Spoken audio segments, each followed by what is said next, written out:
Good morning dear students. आज हम पढ़ने वाले हैं पिग्मी जनजाति के बारे में। पिग्मी मानव जाति के जो लोग हैं अत्यंत ही सरल प्रकार के हैं। इन्हें प्राय सर्वाधिक आदिकालीन मानव कहा जाता है तथा ये पूर्ण रूप से प्रकृति पर निर्भर हैं। ये लोग कंद मूल फल बेर कीड़े मकोड़े छिपकलियाँ आदि पशुओं को पकड़ते हैं और जंगलों में इन चीज़ों को एकत्रित करते हैं। ठीक है। पिग्मियों का जो मुख्य वर्ग उष्णकटिबंधीय अफ्रीका में निवास करता है। अब हम बात करते हैं निवास क्षेत्र की। देखिए, पिग्मी जो जनजाति है मुख्य रूप से अफ्रीका के कांगो बेसिन में निवास करती है। कांगो एक नदी है, ठीक है। और ये मुख्य रूप से 3 भागों में इनको बांटा जा सकता है। एक तो पश्चिमी वर्ग, एक मध्य वर्ग और एक पूर्वी वर्ग। पश्चिमी वर्ग जो है पिग्मी का, उसको बोंगो कहा जाता है तथा पूर्वी जो वर्ग है इसको मबूती कहा जाता है तथा जो मध्य वर्ग है जो कांगो बेसिन में मुख्य रूप से निवास करता है उसको बत्वा कहा जाता है। देखिए, ये लोग जो लोग हैं ये कृषि कार्य भी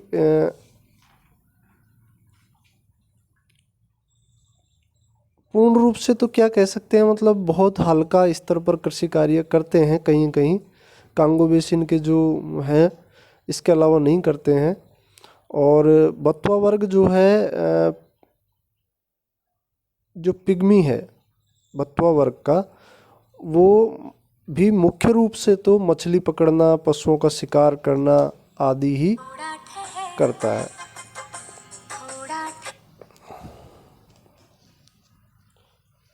इसके अलावा जो है पिग्मी क्षेत्र का वातावरण की बात करें तो यहाँ पे लगभग जो है उष्ण एवं आर्द्र जलवायु पाई जाती है। तापमान वर्ष भर 26 डिग्री सेल्सियस से 30 डिग्री सेल्सियस रहता है। वर्षा का औसत जो है लगभग 250 सेंटीमीटर होता है। वर्षा जो है रोजाना होती है तो घने वन पाए जाते हैं। कीड़े मकोड़े विशालकाय जानवर यहाँ रहते हैं। शारीरिक संगठन की बात करें तो इनका कद जो है छोटा होता है। 1.3 से 1.5 मीटर के बीच इनका कद होता है।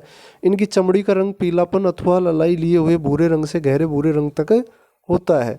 इनका जबड़ा बाहर की ओर निकला हुआ होता है। नथुने चौड़े होते हैं। नाक चपटी होती है।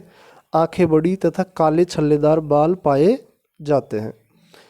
पिग्मी जो है बड़े बलवान, निर्भीक एवं साहसी होते हैं और ये बड़े चतुर एवं स्मरण शक्ति इनकी बहुत तीव्र होती है। और कठोर वातावरण में भी अपनी बुद्धि का विकास करने का इनको जो है अवसर बहुत कम मिल पाता है। नहीं तो ये बहुत ज़्यादा तीव्र सोच और तीव्र स्मरण शक्ति वाले जनजाति के लोग हैं। और इनका स्वभाव जो है ये संकोची होते हैं, मतलब ये पढ़े लिखे लोगों से दूर रहना चाहते हैं। भोजन की बात करें तो ये जो लोग हैं भोजन प्राय जंगली कंद फूल फल मूल शहद और शिकार करे हुए पशुओं के मांस के रूप में अपना भोजन लेते हैं।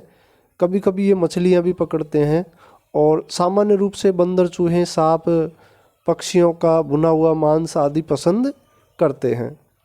और हाथी का शिकार उन्हें बड़े चाव से खाया जाता है। दीमक चींटियाँ आदि का भी ये लोग सेवन करते हैं। कुछ एक मांस ऐसे पदार्थ जो जिनको वो सीधा नहीं खा पाते हैं उनको ये लोग बांस की नलिकाओं पर पकाते हैं। ठीक है। आखेट की बात करें तो देखिए, इनकी आखेट करने की जो पद्धति है वो बड़ी अलग प्रकार की है। इनमें जंगली जानवरों की आवाज़ निकालने की एक विशेष क्षमता इनमें होती है। और ये जो लोग हैं कई जो भीमकाय जानवर होते हैं उनका जो शिकार करते हैं वो गड्ढे बनाकर करते हैं। क्या बनाकर? गड्ढे। तो गड्ढे, देखिए गड्ढे बना देते हैं, ऊपर से घास फूस से ढक देते हैं और हाका लगाते हैं। और मतलब जो हाथी वगैरह जो बड़े जानवर हैं उनको अपनी ओर आकर्षित करते हैं। तो ये जैसे ही उस गड्ढे में की तरफ आगे बढ़ते हैं तो गड्ढे में गिर जाते हैं और उसे बर्छी भाला आदि से मारकर उसका शिकार कर लिया जाता है। और एक पद्धति यह है कि इनमें जो आवाज़ निकालने की जो इनकी चतुराई है उससे ये लोग विभिन्न पशुओं को अपनी ओर आकर्षित करते हैं और तीर कमान भाला आदि से मारकर उनका शिकार कर लिया जाता है। अब बात करते हैं अपन वस्त्र आदि की। तो देखिए ये लोग उष्ण एवं आर्द्र जलवायु में रहते हैं, तो इन्हें विशेष प्रकार के वस्त्रों की कुछ आवश्यकता होती नहीं है। तो ये केवल स्त्रियां और पुरुष जो हैं अपने गुप्तांगों को पेड़ों की छाल वगैरह या पत्तों से ढक लेते हैं। ठीक है। मकान की बात करें तो ये लोग क्या है, एक घुमक्कड़ जीवन थोड़ा जीते हैं, स्थायी निवास के रूप में नहीं रहते हैं।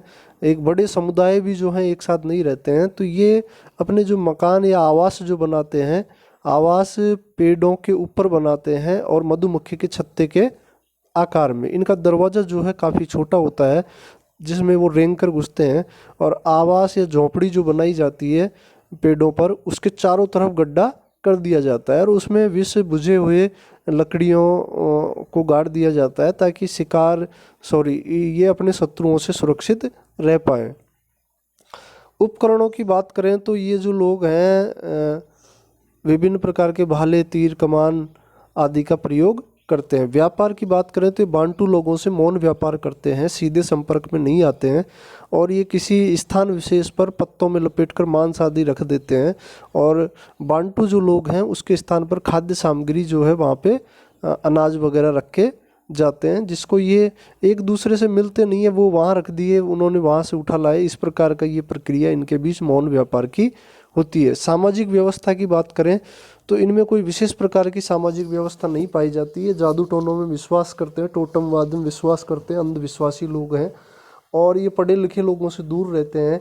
और इनकी जो संस्कृति है वो आदिमकालीन अवस्था में है और इनमें जो है जन्म दर बहुत उच्च पाई जाती है। लेकिन ये उष्ण एवं आर्द्र जलवायु जहाँ पर विशेष विभिन्न प्रकार की जो बीमारियाँ होती हैं, इस वजह से इनकी मृत्यु दर भी उच्च होती है। अतः इनकी जनसंख्या में वृद्धि जो है बहुत कम मात्रा में होती है।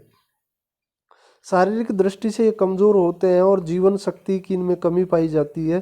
प्रकृति से इनका सीधा मुकाबला रहता है और अपना स्थायित्व बनाने के लिए ये प्रकृति से लड़ते रहते हैं। सामाजिक आधुनिक समाज से संपर्क की बात करें तो जो पिग्मी जाति के जो लोग हैं आधुनिक समाज से संपर्क नहीं रखना चाहते हैं। जैसे ही ये लोग सभ्य लोगों को देखते हैं तो जंगलों में अंदर की तरफ भाग जाते हैं।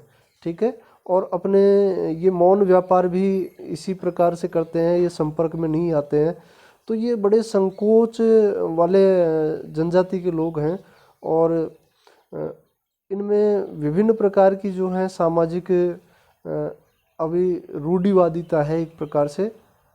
और पिग्मी जाति के केवल पड़ोसी बांटू कृषक जाति से ही ये मौन व्यापार करते हैं। देखिए कृषि का इनका व्यापार नहीं है, मैं माफ़ी चाहता हूँ, मैंने थोड़ी देर पहले कहा था कि भाई ये सूक्ष्म रूप से कृषि करते हैं, लेकिन मैं बता दूँ कि